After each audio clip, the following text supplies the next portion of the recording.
Hi everyone, I am making you a screencast video. Just a quick note, I love to use technology in creative ways in my classroom.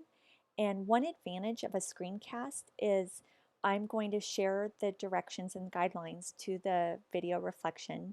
And for those of you that like to hear the directions over and over, that's the power of the video, is that it gives you an opportunity to replay areas that you need further support. And of course, feel free to contact me at any time as well for further support. But because I only went over the guidelines at the beginning of the semester for this assignment, and I realize some of you are teaching throughout the semester, you may have forgotten some of the details, so I want to offer this audio support for you. First, congratulations for finishing your lesson, which is why you're reviewing these guidelines now, because you're ready to write your reflection. And the reason I have you write a reflection essay is because effective teachers reflect on their lessons. This is a really important professional disposition to acquire, and that is why we're practicing it for this class. So what do you have to do? In 1 week, everyone has 7 days after you complete your lesson to view your video and to write your paper. And in 1 week, you will turn in your reflection essay / commentary. By the way, I use those words interchangeably. And it should be no more than 2 double-spaced pages. Now, if you go a little over, you're not going to be penalized. But again, I am trying to encourage you to write succinctly and with economy. So, but you do have to, of course, include examples. So you want to really look at this is a formal paper, so write with clarity. You also want to bring in lots of evidence that proves that you viewed your video. Again, going off our memory is one lens, but actually seeing ourselves teach on the video, you really can't, it allows you not to forget some of the details.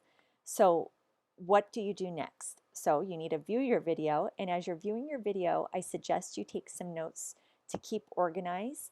And I've provided this chart below, see below here, with 11 guiding questions that will hopefully allow you to really focus in on a quality response by collecting some meaningful data from your video.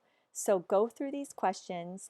Obviously, if some of the questions do not apply to your to the application of your video, then you can skip it, or you can modify the question that would work for your lesson. But overall, these are pretty generic enough and will help you focus in on effective teaching. After you have completed this, this will hopefully give you a really good organizer to start writing your final essay. Now, you do not have to turn in these notes. These are for your eyes only. If you do, not a problem. I'm not going to assess them, but some people do like to include them, but you don't have to. So going back to, once you have, again, taken some notes, watched your video, start to write your essay. And this is what you want to pay attention right here, is the prompt. You are answering this question: what changes would you make to your instruction for the whole class and or to your peers who needed greater support or challenge? That is, to better support student learning of the central focus. That goes back to your objective, like what was your objective and your standard. When you're viewing your video, do you see any missed opportunities where you could have added more clarity, or with a revision of your lesson plan the next time you'll do something differently? Also, don't just think about the challenges. What went well? What were your successes? How did your preparation support you for that? Please provide those specific examples. Also, consider the glow and grow notes that you received from your peers.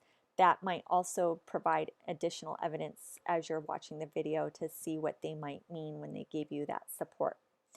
And this is really important, and this is why this area is highlighted right here. When you are writing your essay, please make a self-to-text connection. That means as you consider your teaching and the what your final execution of your lesson plan ended up being, how can you relate to any of the readings or articles or videos that you have viewed in this class? So go back to your reading responses, your annotated bibliography, and look for that textual support where you can make a connection. Again, you only need to cite one. If you do more, that's great. But this is really what separates the A's from the B's. Show me that you can connect. It doesn't have to be an educational reading from my class only. You can pull from other education classes, or if you did some research at the library, however you want to do that, just show me your citation and put a reference at the end. Um, an example might be you might find something from, let's say we've been doing a lot of reading at the Daniels and Zelliman text. You might say, according to Daniels and Zelliman, they define a favorable classroom where teachers provide choices. In my video, as seen in my video and from my lesson plan, I provided an opportunity for students to make choices when I blank, blank, blank. So that might just, again, that's a sentence frame to help you think about how you can connect overtly to what you've been reading and what you actually been doing. So this I hope will help bring in that comprehension of the theories that you've been learning. Like for example, Vygotsky, go back, you can even pull from PowerPoints that I posted. Vygotsky says that learning is social. I made my lesson very social because I put my students into groups and required them to discuss the ideas. So start to really own these theories, own these ideas that you're reading from the distant authors that we are studying. Anyway, I really hope that these directions help provide you additional clarity on what you need to do when you finish your video. I'm sorry, when you finish your essay, turn it into Lalima along with all of your other materials like your PowerPoint or Prezi, your final lesson plan, and any additional handouts that you provided. And then I will post those so your peers have those. And I can't wait to give you to give you feedback on your lesson, and I will do that as soon as I read your video reflection. And again, I look forward to reading it.